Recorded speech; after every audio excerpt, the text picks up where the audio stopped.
Welcome to the Find Your Leadership Confidence podcast with Vicki Noethling. You are about to discover impactful lessons that help you grow as an individual, grow your confidence, and find the positive and good within you, so you powerfully and authentically become the best version of yourself. Be sure you visit our website at www.findyourleadershipconfidence.com. While you're there, subscribe to us via your favorite network. Now tune in, get ready, and enjoy the journey of emerging as a leader of exception in the 21st century. Welcome, everyone, to the Find Your Leadership Confidence podcast. I'm your host, Vicki Noethling, coming to you from Roswell, Georgia. The goal of this podcast is to bring topics and guests that will empower you to become that confident leader and take your business and your life to the next level. Today, I'm excited to have as my guest Arnold Beekes, and let me tell you a little bit about Arnold. Most people cannot use their full potential because they are limited by mental and emotional straitjackets. They are overwhelmed, feeling not good enough, and are not making a difference. The brain's sickness is the consequence of living someone else's life.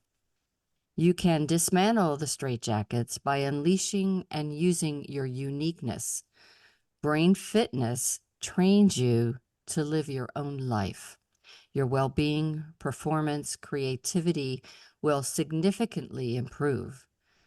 Arnold enables professionals and managers and entrepreneurs to begin making a difference. Today, we're going to talk about the catalyst for trailblazing innovation and well-being. So please join me in welcoming my guest, Arnold Beekes. Arnold, such a great topic to be discussing. I think oftentimes I love having people as guests that talk about the brain, because the brain is such a powerful, powerful tool. And I don't think we realize how much it affects not only what we do, but how we feel and really just everything about us. Yes, that is why I call what we do brain fitness. And people, it's kind of surprising that we focus on body fitness and everybody understands you need to move and exercise, and doesn't matter what you do. You can go to the gym, you can walk your dog, you can go swimming, playing tennis, but that is what we do. We focus on the body, but possibly our most important organ which we have, which is the brain, we just take it for granted. And similar to body fitness, you also have to keep it active to make it not decline. So that is why I added brain fitness to the mix, and I hope that people, just like they do something for exercise, movement, the body fitness, that they very consciously and seriously start working on their brain fitness. So we're going to get into that more in a few seconds, but I wanted to just have, or minutes, I guess. I just wanted to have you share first, where do you live? Where do you call home? I currently live in Cluj-Napoca in Romania, but my passport says I'm Dutch. So I'm living here for 9 months now, 10 months. So it's a new country for me, but so English speaking Dutch guy in Romania is talking to you right now. Awesome. So we just gave a little bit about, kind of what you're doing now, but I'd love for you to share a little bit about the backstory of really the different paths that you took to get to where you are today, that really inspired or drove you to understand that there was something more that you could do to help people better understand the brain and really improve their well-being? You want the short or the long answer? Yeah, the short would be good. You can modify it a little bit. Well, the main thing is I was 17 years old when I was the first certified field hockey trainer coach in the country. So that is Wow. where my coaching career started. And next year it's going to be 50 years. So Wow. um, when I started working, my leadership style was a coaching style. And the coaching very naturally, for me, comes very natural. I don't need to work on it. It just, if new people meet me, is like after 10 minutes, oh, Arnold, stop coaching me. So it like, it's something which comes extremely natural to me. That is in response to my upbringing, where my father was very, very authoritarian. And I didn't want to do that. So Yeah. on one end of the spectrum of leadership, there's the authoritarian, and on the other end, there's coaching. So very naturally, I developed the coaching part in response to how Yeah. my father behaved. Later on, I got a corporate career. Well, people would say I'm very successful, and they measure that by your business responsibilities. I managed $1.2 billion businesses. I had at one point in time 6,000 people where I was responsible for. So, but that was all based on my coaching stuff. Then my corporate career ended, and I chose to have, on top of my sports coaching, also life coaching, which I got certified. And while doing that, because the shift from being an employee towards being an entrepreneur or a freelancer is a huge shift. Yeah. And I realized that basically I knew nothing. Mm. I knew a lot about running big businesses, and I thought I was very knowledgeable and skilled, but related when I started running my own business, it was basically nothing. And so, yeah, I was very good at the mental side, but emotional, spiritual, physical, environmental, social aspects, really totally new to me. So that is why, and I continued coaching people ever since. And what I realized, both for myself and for my clients, is that we can do and be much more than we think we are. Yeah. And that is what you mentioned in the intro is we constantly wear all kinds of straitjackets. Mm. And I was also wearing them. By the way, I have identified 31 different straitjackets. Yeah, so it's like I asked people, like in the summer there was the Summer Olympics in Paris, and I say, how many of the athletes did you see wearing a straitjacket? And then they look at me and went, what is that a stupid question? Yeah, nobody. Yeah, nobody. So why Yeah. do you, in your performance, wear all these straitjackets? And that's what we all do. And I help people to identify them and then letting go, enabling them Mm. to throw them off. And then people can see like, hey, wow, I didn't know I could do that. Yeah. Yeah, So so, true. and the last part to why I get into brain fitness is that I had a sister who was identified 5, 6 years ago with depression. And I saw that the way the treatment was addressed was not helping at all. And that is when I get the idea and insight is that you need to work on your brain fitness, because the moment you're in that situation, you're too late. Yeah. Yeah. At the same time, I last 8, 9 years, I took care of my mother with dementia and Parkinson. Mm. And there I had the same feeling, is like, a lot of that work can be prevented. Not everything, but most of it. So both things combined is like, hey, we work on our body fitness, but we totally ignore or neglect our brain fitness. So that was the birth of brain fitness. Wow. So true. I have past experiences with family members too that I agree totally with what you're saying.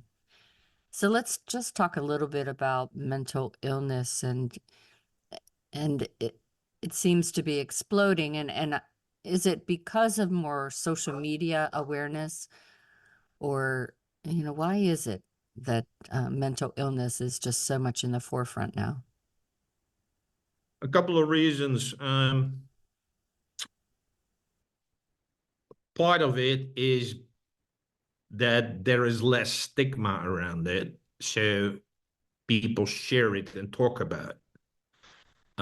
It's also been part of what they call the DSM in psychology, where they describe states of people. Yeah? And depression and burnout and all these things were never described. So I grew up in a family where most of the members, I would say, have some form of mental illness, but the doctor or anyone else never labeled it as such because it was not the case. So that's why I think the numbers are partly conflated, because we now recognize things which we previously didn't recognize. Yeah? But you are right in saying that, and still, so it's not a stable line. Let's say if we count in that these things happened 30, 40, 50, 60 years ago as well. But it's not a stable line. The line goes up, and the main culprit there is the phone and the social media, which is and not being talking about it because that's a good thing, but people are so distracted and impacted by all of these things that it is exploding, and not only with young people, it's with middle-aged people, even with elderly people. It's really, really an epidemic. Yeah. I know that I'm 66, so I grew up in the 60s and 70s and really it was, if you talked about the fact that you were having these unexplained, what we call burnout now or overwhelm and whatnot, and you talk to your doctor, the doctor just kind of dismissed it, if you will, or said, well, you're crazy, it's fine, whatever. And so that's why I don't think many people talked about it. But whenever you do start to talk about it and you see, oh, well, 5 of the people I just talked to have that same feeling, then it doesn't seem as if it's something that's unique to you, and maybe there is a solution and maybe you should seek help. Absolutely. That is what I noticed 9 years ago. I started working with teenagers and people in their 20s. And all of them either had a personal experience themselves or a family member or a friend that they had stressed out, they had burnout. All of them, and I'm not exaggerated, it really shocked me.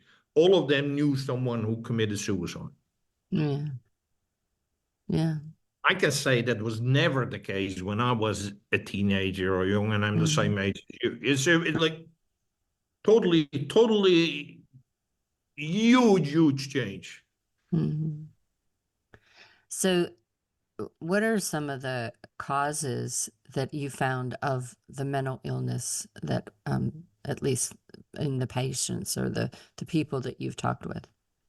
Well, there's a very nice report which is called the Mental State of the World of 2023, and they have 3 main reasons, causes, if you would like.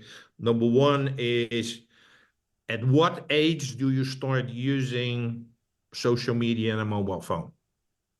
the younger you start, the higher the chance and the likelihood, or even it's a given, that you experience mental illnesses.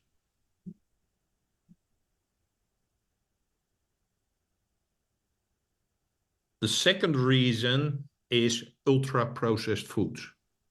Mm. Yeah. Well, people of any age, yeah, they want to do things which are easy and effortless and eat all that stuff which is got chemicals and really nasty stuff in it. That has an impact. And the third one is the lack of social connection, because people are just watching their screen all day, whether it's your PC or your phone. And not even when you're inside. I see every day here, there are a lot of students here and young people, and they, even when they walk on the street, they only look at their phone. It's really, so those are the three main reasons that it's kind of exploding at the moment. And you see that too in the elderly too, because the lack of socialization, a lot of them don't have family or friends that are present. Maybe they're there around the world or country, but maybe they're not right there with them. They eat a lot of processed food because it's easy, it's quick, it's convenient, and sometimes labeled as healthy. And then to fight the loneliness, they watch television and do internet and social media type things too, which maybe and the things that are attracting to them are those that have them scared, worried, you know. Yeah, it has an emotional impact because Yeah. most of the stuff is like fear-based. So yeah, it's always, if you don't eat that, if you don't do this, if you don't, it's always kind of threatening people. And on the other end, it's always like showing that other people, it's comparing with other people. And it's comparing with people who got a bigger house, a nicer car, a more good-looking partner, and whatever you want, is like, and the other person extremely successful in business and in life and whatever. So you always have the feeling that you're not good enough. Yeah. And So that is let's not talk. a thing. So let's just talk about then the brain fitness. What are some things that you can do? And I would think that you need to just almost make it as you would with exercise, a regimen, a habit to be working on that muscle that's called your brain. Yes, there are many things which I teach in my trainings, but one of the crucial things is to be kind to yourself. Mm. Yeah. We all have this voice inside of us, which we call the inner critic. Yeah. And I'm always saying, and I still experience it, I'm working hard on it, but it's like we're much more critical towards ourselves than towards other people. Mm. Yeah. So be a little bit kinder to yourself. Another thing is follow your curiosity. Mm. See, you're smiling. Yeah, that is, when we were allowed to be curious when we were 6, 7, 8 years Yeah. old, and we always asked our friends or parents, and which they disliked, why is this and what's that and why is that? And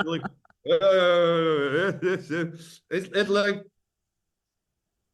but that totally, by suppressing your curiosity, that's what you did. That is why so many people have problems in finding their passion, their purpose, and doing things they love. Because it's been ignored, it's been suppressed. Mm-hmm. So I would invite all your viewers and listeners is start following your curiosity again. Everybody's curious. Mm-hmm. Yeah. I always say, whenever I talk about being comfortable and confident as a speaker, is just bring back that 4-year-old self that didn't worry about what came out of their mouth or how they said it. They just expressed naturally, authentically themselves. And that curiosity made that interesting. The best stories, I remember when we went across country with my family in a camping trip, and my sister, youngest one, was 4 years old. We would sit around the campfire, and she came up with these stories that were so creative and innovative. Like, where did you ever come up with this? And then as we get older and older, it's so hard to tell stories again. That's part of what I teach is how do you tell stories that intrigue, engage, and make us, as you said, smile. So, like your sister also said about creativity, the same thing is that is really, really good for your brain. And it doesn't matter what it is, whether it is I'm just doing something like coloring, or it doesn't have to be writing a book or whatever. It can be just dance. It can be it can be making beautiful bouquets, whatever. It can be anything. There's been this NASA research, which is done many, many years ago, is that and that states clearly that we were at the height of our creativity when we were 8, 9 years old. Mm.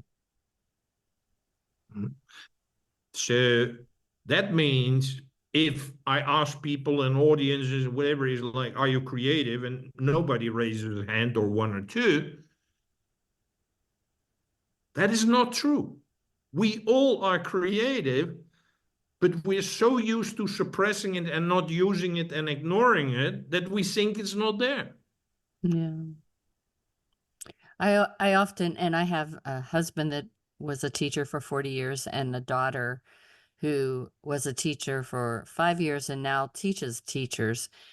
I love education, but I think sometimes in the need to have order and structure and to meet the test scores, if you will, that we suppress creativity because of the agenda that we have to get hit on certain curriculum that is just memorize this, learn that, and there's no time for you to be asking questions or curious, or take you outside of what the lesson was planned that day.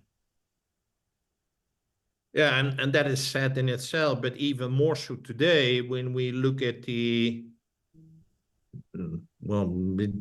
huge impact of AI, which is already happening and continuing, is that I think the way that we humans can differentiate ourselves from AI is just that: our curiosity, our creativity, our ability to connect different dots. So what we have been ignoring becomes our main differentiator. And I use AI, and what I've found, and especially from my years and years of being a project manager, where I had to do brainstorming sessions with teams, and we would be locked in a room for days with Post-its all over the wall, trying to draw out the creativity, the innovation, and it was difficult to get started. And what I use AI for a lot is to ask questions and not seeking what is the right answer, but just like, tell me these things, 5 things that could be this or whatnot. And it sparks intrigue and interest that, oh, wait, I didn't think about that. Let's delve deeper in that. And I think if you use it as that catalyst for creativity, where you don't have someone in the room that might have had that idea, but that was afraid to say it because it was outside of the box, type of thing. There, I think that we can really use AI to get back to being more innovative, as if we use it as a springboard rather than a crutch. Absolutely. And that is why we still need to develop, on top of our creativity and curiosity, also our critical thinking, because we got to be able to distinguish between, hey, this is the AI, this is a good question or a good answer, or it's complete nonsense or not. Yes, so you still got to be able to judge that and not say, oh, the AI is saying this, so that must be the right answer. Yeah, very much so.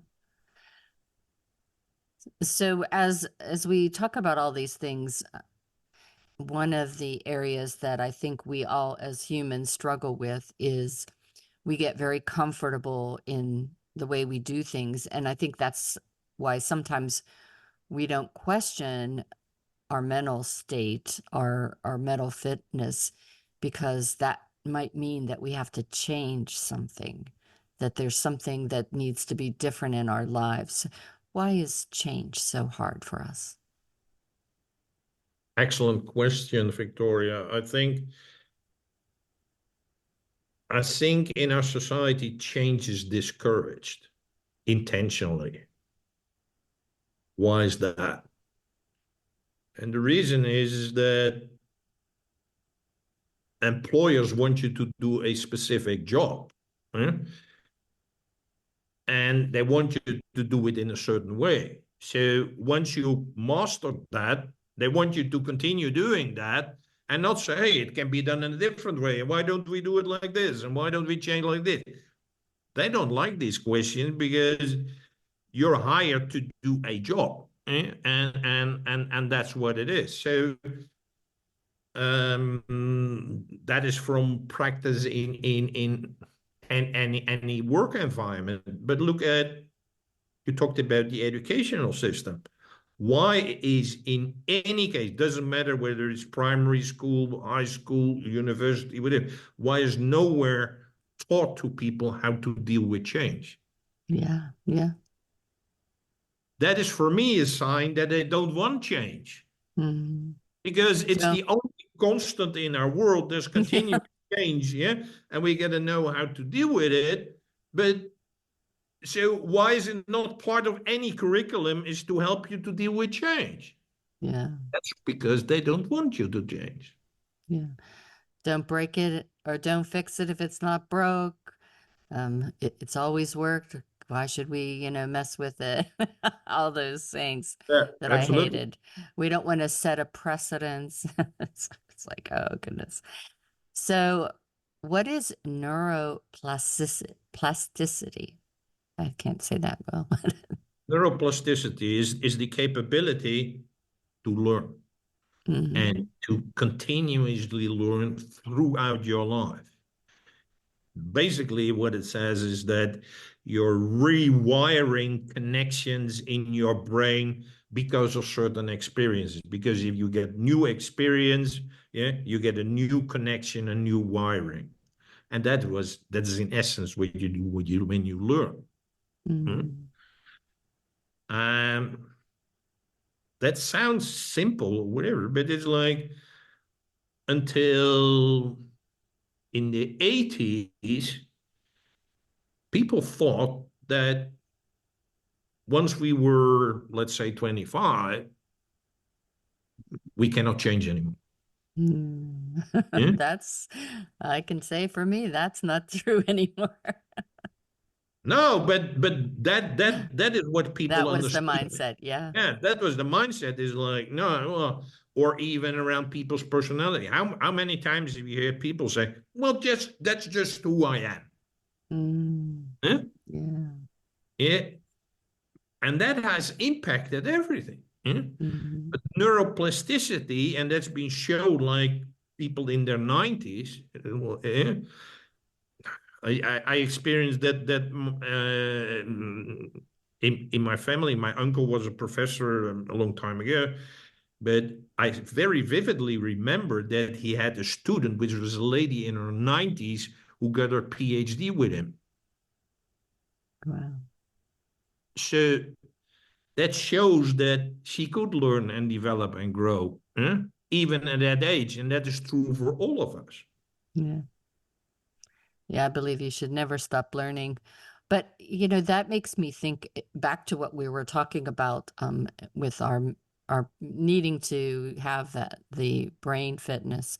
And so many times we have trauma in our lives, and rather than treating it as um, like if I broke my arm, I would treat it, I would address it, I would try to get it back to being healed and healthy. But when we have trauma, we try to shut it out and act like it didn't happen, and therefore, just as if you didn't help a broken bone, it would not heal well. It would still be broken years later.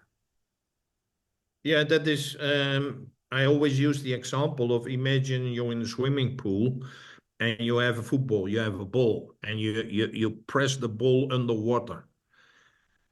If you do it for 10, 20 seconds, it's easy. But now let's try it for 5 minutes. Yeah. All of a sudden, it's like the pressure becomes too much and you cannot hold it, and the ball explodes out of the water. Yeah. That's what we do with our emotions, with our trauma, everything. We suppress it and we hope it's gone. Huh? But sooner or later, it will come to the surface and have very nasty consequences. Whereas if you address it immediately or very soon after, the consequences are much less, and you can much easier deal with it rather than putting all your effort and energy into suppressing it. Yeah. So you talk about digital dementia. Explain to the audience what that is. Yeah, well, dementia is known as an old folks disease. Yeah? So Yes. when you're in your 70s or 80s, or now it starts at 60s and 50s already, but it's like that is huge. There are hundreds of millions of people with that. Yeah. My mother had that as well. But young people can also are having, many of them have digital dementia, which means is that they experience depression, anxiety, lack of memory, they cannot concentrate, their impulse control is very, very poor. Yeah, and that is all mainly caused by the social media and everything. So that is a state of digital dementia well, dementia, everybody knows. Well, it's not a joke, it's a theory, like, well, when you get older, you don't know where you live or you forget your keys or whatever. Young people have no memory. They don't know what they read, what you talked about, whatever. They cannot concentrate for 10, 15 seconds. So that is a state of digital dementia. So what do you do in your program to help us fight all these things that we discussed today? So to really have a training program for our brain. Yes. So what I do to help people is I have certain videos around specific topics. Yeah. One of them is aging, as we just discussed, but aging is just as relevant for people in their 20s and 30s as it is for elder, well, even more so than elderly people. Yeah. It's about curiosity. It's about dealing with emotions. It's about habits. It's about your uniqueness. So those are videos which you can buy on specific topics. And I have 2 training programs. They're 15 weeks, 90-minute sessions, where I help people who are employees now, who want to, well, get out of their cage, of they're being stuck in their life and not being where they want to be, which I call from fitting in to flying out. Nice. And there's another training which is especially for freelancers and entrepreneur, what I call From Flying Out to Extraordinarian, where I help people who already started their own business, but are like, well, I'm working very, very hard, but it's not bringing what I thought. And I really want to add something good to the world, to the common good, to help people where it's not working. So that training specifically for people to do something really game changing. Yeah. Well, if you out there in the audience have enjoyed this conversation and really sparked some curiosity and want to be able to connect with Arnold, as always, I'm going to be sharing a slide that has his contact information. If you're just listening, please know that all this information will be on my YouTube channel, Vicki Noethling, so you can please subscribe and get that. It's also going to be on my findyourleadershipconfidence.com website. For those just listening, I'll read the information. The website is braingym.fitness. Again, that's braingym.fitness. Facebook is, as well as LinkedIn. Instagram is Arnold Beekes. And that's Arnold. Facebook is Arnold.Beekes, and Beekes is Beekes. LinkedIn is all one word, Arnold Beekes, and Instagram is as Facebook, Arnold.Beekes. Twitter is Arnold Beekes with initial caps for the A and the B, and YouTube is at Brain Gym Fitness with initial caps there. All right, I'm going to turn it over to Arnold to talk to you about those videos a little bit more and things that you can find on his website and where he spends the most time in social media if you'd like to DM him. So, Arnold, it's all yours. Thank you very much. Well, the videos are set up as 90-minute videos around these topics with, I said, curiosity, uniqueness, habits, emotions, so aging, and they're set up as a workshop. So it's like I'm using my my business partner Roy as a participant, and it's like I'm giving him a workshop. And so if you buy the video, you will get access to the video, and it's like the questions are being asked to you. Yeah, so you're invited to work on that specific topic, and each time there are questions which, well, hopefully starts your brain putting in the emotion and starting to answer those questions for yourself. So those are 90-minute videos which you can buy on braingym.fitness.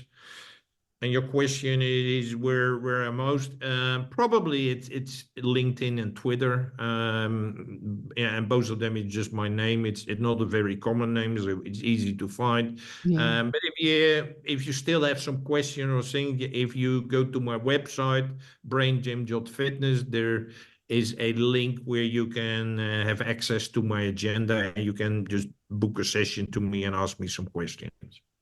Awesome. Arnold, thank you so much for being such a great guest. You shared so many good points, lots of advice, and as I said, sparked hopefully some curiosity for the audience that may have heard or thought that, wow, that sounds like me.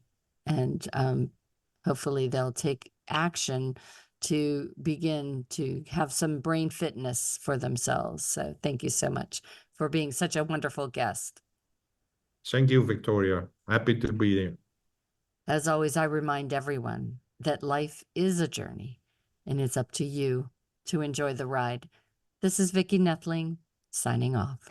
Thank you for tuning into the Find Your Leadership Confidence podcast with Vicki Noethling, where we share impactful lessons that help you grow as an individual, grow your confidence, and find the positive and good within you so you powerfully and authentically become the best version of yourself. Remember to visit our website at www.findyourleadershipconfidence.com and enjoy even more great episodes like this one. Again, while you're here, subscribe to us via your favorite network. We look forward to seeing you next time on the Find Your Leadership Confidence podcast.